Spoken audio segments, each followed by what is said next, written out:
আসসালামু আলাইকুম প্রিয় দেশবাসী। তো সকাল, সকাল বের হয়ে পড়লাম কাজের উদ্দেশ্যে। তো সবাই আমার ইউটিউব চ্যানেলটা সাবস্ক্রাইব করে দিবেন। আপনারা যদি আমাদের ভিডিওগুলা দেখেন, তাহলে আমাদের অনেক ভালো লাগে। কারণ আমরা তো প্রবাসী দেশের কারো সাথে কথা বলতে পারি কিন্তু দেখা সাক্ষাৎ হয় না। তো ভিডিওগুলা করার উদ্দেশ্যই হচ্ছে আমাদের মনটাকে ভালো রাখার জন্য। এত কষ্ট করার পর যদি আমাদের ভিডিওগুলা ছাড়ার পরে যদি সবাই দেখে তাহলে আমাদের অনেক ভালো লাগে। তো যাই হোক, তো সকাল, সকাল আমরা যে কাজগুলা করি, আমরা এখন ৫.৫ ঘন্টা কাজ করব সকাল 10:30 পর্যন্তই। তো এই যে এই মাঠটা দেখতেছেন, তো এই মাঠে প্রচণ্ড ময়লা হয়। কিন্তু আজকে বৃহস্পতিবার, তার জন্য বেশি একটা ময়লা নেই। কারণ বৃহস্পতিবারে লোক কম হয়। আর এটা একটা খেলার মাঠ, তো এখানে খেলাধুলা হয়। তো খেলাধুলার পরে যে ময়লাগুলা হয়, বোতল-টোতল পানির, এগুলা আমরা পরিষ্কার করতে হয়। তো যাই হোক, তো এগুলো পরিষ্কার করা শেষ। তো আমার সাথে আরেকজন আছে, তো উনি আপনার মাঠের ভিতরে, তো আমি মাঠের বাহিরে। তার জন্য আমি একটু ভিডিও করতেছি। তো যাই হোক, সবার উদ্দেশ্যে একটা কথা বলি, যারা প্রবাসে আসবেন বলদিয়া কাজে, আশা করি তারা একটু ভেবে চিন্তা করে আসবেন ভাই। ৫-৬ লাখ টাকা দিয়ে আপনার প্রবাসে আইসা যদি মনে করেন যে এই টাকা না কামানো যায়, তাহলে ভাই বিদেশ এসে লাভ নাই। তার জন্য সবাইকে বলি, বলদিয়া কাজে কেউ বিষয় আসবেন না।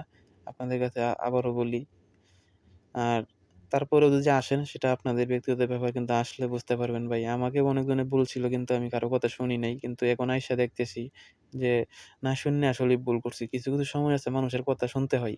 তো যাই হোক, তো আমরা সামনের দিকে এগিয়ে যাচ্ছি। আমাদের ওই মাঠটা শেষ। প্রায় আমরা ১০ কিলোমিটার জায়গা ঘুরিয়া পরিষ্কার করতে হয়। তো হাইট্টা, হাইট্টা। তো যাই হোক, তো আরেকজন ভাইয়ের সাথে দেখা, তো উনি পিছনে। যাই হোক, আমরা আমাদের গন্তব্যে চলে যাচ্ছি। তো এই যে একটা মাঠ সামনে পড়ে। তো এখানে প্রচুর, প্রচুর কবুতর খাবার খায়। তো যাই হোক, আমাদেরও খাবারের সময় হইছে। তো আমরাও খাবারের জন্য বসে পড়লাম। আমরাও খাবার খেয়ে আবার কাজে বেরিয়ে পড়বো। তো যাই হোক, তো যারা আসবেন, আমি মনে করি যে বলদিয়া বিষয় না আসাই ভালো। কারণ যে পরিশ্রম, আমরা যে কষ্ট বলদিয়া বিষয় আইসা করতে হয়, সেই কষ্ট ভাই বলার মতন না। কিন্তু আসলেই সবাই বুঝতে পারবেন।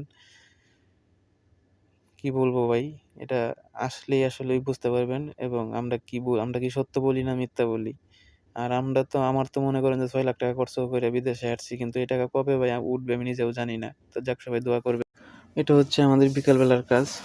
তো রাস্তা দিয়ে আপনার বালুগুলা বুরুশ মারতে হয়। এটাকে আমরা বুরুশ বলি। যেভাবে আপনার সবাই মিলে বুরুশ করি। বুরুশ মেরে আপনার বালুগুলা পরিষ্কার করি। তো যাই হোক ভাই, আপনারা একটু ভেবে চিন্তা করে আসবেন। এটাই আপনাদের কাছে অনুরোধ রইলো। সবাই ভালো থাকবেন, সুস্থ থাকবেন।